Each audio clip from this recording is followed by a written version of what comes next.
اور اس کے کاؤنٹ ہونے کے بعد جب یہ کنفرم ہو جائے گا کہ انہوں نے اپنی جماعت کے حکم کی، اپنے چیئرمین کے حکم کی خلاف ورزی کی ہے، اس کے بعد ہی ان کے خلاف کارروائی ہو سکے گی، اور اس کے نتیجے میں جیسے میں نے پہلے آپ کو مثال دی، انہیں اپنی نشست سے ہاتھ دھونے پڑ سکتے ہیں، یہ فیصلہ کر سکتا ہے الیکشن کمیشن، لیکن اس کے لیے ظاہر ہے ایک لمبا پروسیجر چلے گا، وہ ایک ایک رکن کو بلا کر پوچھیں گے، اس سے جواب طلبی کریں گے، اس میں کافی وقت گزر جائے گا، اور عمران خان صاحب یہ نہیں چاہتے، وہ فوری نتیجہ چاہتے ہیں، اسی لیے وہ آپ نے دیکھا ہوگا کہ آج کل الیکشن کمیشن کے خلاف خاصا ان کا جو توپوں کا رخ ہے وہ ہوا ہے، اور وہ چاہتے ہیں کہ یہاں سے وہ اپنی مرضی کا نتیجہ حاصل کریں، کیونکہ یہ معاملہ صرف مرکز کا نہیں ہے، پنجاب اسمبلی میں بھی اگرچہ مرکز میں تو مسلم لیگ نون کو اور اتحادی جماعتوں کو ضرورت نہیں پڑی منحرف اراکین کے ووٹ کی، لیکن پنجاب میں حمزہ شہباز کو وزیر اعلیٰ بننے کے لیے ان اراکین کے ووٹ کی ضرورت تھی۔ 197 کا نمبر جو پنجاب میں ان کو ملا ہے، اس میں منحرف اراکین کے ووٹ شامل ہیں، اور اب وہاں جو جھگڑا اس وقت ہے، میرا خیال ہے کہ ان اراکین کے خلاف بھی وہ ریفرنس بھجوائیں گے، اور ایک کیس اس حوالے سے جو ہے وہ صدر مملکت عارف الوی نے بھی سپریم کورٹ میں دائر کر رکھا ہے، ایک ریفرنس ہے بیسکلی، جس میں انہوں نے سپریم کورٹ سے رائے مانگی ہے کہ یہ جو 63A کے تحت منحرف اراکین ہیں، کیا ان کا ووٹ کاؤنٹ ہونا چاہیے یا نہیں، اور اگر سپریم کورٹ یہ فیصلہ دے دیتی ہے کہ ان کا ووٹ کاؤنٹ نہیں ہو سکتا، تو حمزہ شہباز کا تو الیکشن ویسے ہی کالعدم ہو جاتا ہے۔ وہاں بھی ان کو یہ امید ہے کہ جلد اس کا کوئی فیصلہ آئے اور معاملات ان کے حق میں ہو۔ اب یہ وجہ ہے کہ مسلم لیگ نون بھی اور پی ٹی آئی بھی بڑی دلچسپی سے دیکھ رہی ہوں گی جب یہ سماعت شروع ہوگی، لیکن میرا نہیں خیال ہے کہ بہت جلدی اس میں سے کوئی نتیجہ نکل سکے گا۔ اب یہ کہ میری ذاتی رائے کیا ہے اس بارے میں، دیکھیے ایک تو یہ ہے کہ آئین جو ہے وہ بڑا واضح ہے کہ انٹینٹ پر، صرف ارادے پر کہ میں آپ کے خلاف ووٹ دوں گا، وہ کسی کو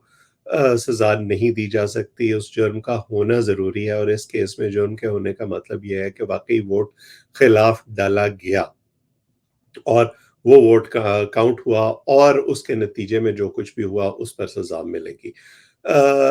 کئی قانونی ماہرین جو ہیں ان کی رائے یہ بھی ہے کہ اگر یہ دروازہ بالکل بند کر دیا جائے کہ آپ اپنی پارٹی کے یا اپنے چیئرمین کی رائے کے خلاف جا ہی نہیں سکتے، تو یہ تو ایک بڑا اتھارٹیرین قسم کا قانون بن جائے گا، بالکل وہ جو پارٹی کا چیئرمین ہے وہ مطلق العنان بن جائے گا، اور وہ جو بھی حکم دے گا اس کو ماننا،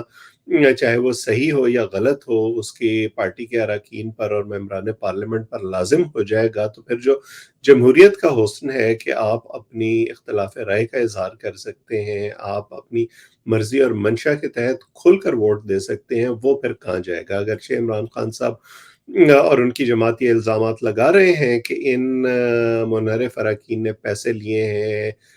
وفاداریاں بیچنے کے لیے، مبینہ طور پر کبھی 16 کروڑ کی بات ہوتی ہے، کبھی 20 کروڑ کی بات ہوتی ہے، لیکن ابھی تک اس حوالے سے کوئی ثبوت پیش نہیں کیا گیا۔ میں ذاتی طور پر بالکل یہ سمجھتا ہوں کہ فلور کراسنگ ہمارے یہاں ہوتی رہی ہے، اس کی ایک تاریخ ہے، چھانگا مانگا سے لے کر اب تک۔ اس کی بیخ کنی ہونی چاہیے، اس کے خلاف قوانین بننے چاہیے، اور سب سے آسان طریقہ اس کا یہ ہے کہ سپریم کورٹ یہ تشریح کر دے کہ اگر آپ کو خلاف ووٹ دینا ہے تو آپ اپنی پارٹی رکنیت سے مستعفی ہو جائیں، اور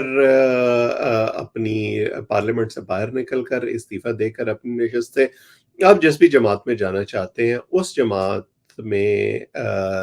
داخل ہونے سے پہلے، ان کے ساتھ اپنا وزن ڈالنے سے پہلے آپ ان کے ٹکٹ پہ دوبارہ الیکشن لڑیں، بجائے اس کے کہ آپ جس جماعت کے ٹکٹ پر الیکشن لڑ کر آئے ہیں اس کے خلاف دوسری جماعت کو ووٹ دے دیں۔ لیکن اس کے ساتھ ساتھ میں یہ بھی سمجھتا ہوں کہ ان جماعتوں کو بھی اپنے اندر جو ہے وہ اتنا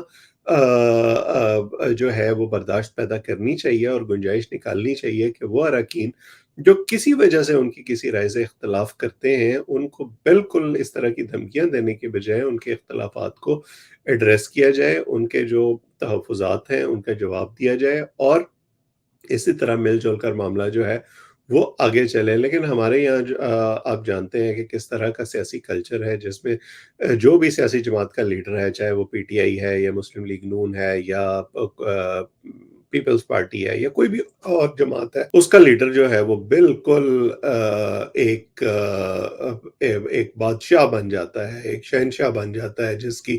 حکم عدولی کرنا ممکن نہیں ہوتا۔ یہ میرا خیال ہے کوئی جمہوری طرز عمل نہیں ہے۔ اب دیکھتے ہیں کہ اس حوالے سے الیکشن کمیشن کیا فیصلہ کرتا ہے، اور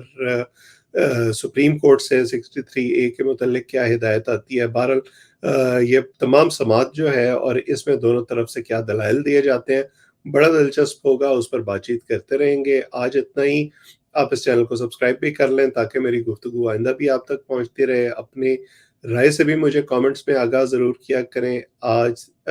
وقت دینے کے لیے اور اس کو دیکھنے کے لیے آپ سب کا بہت بہت شکریہ۔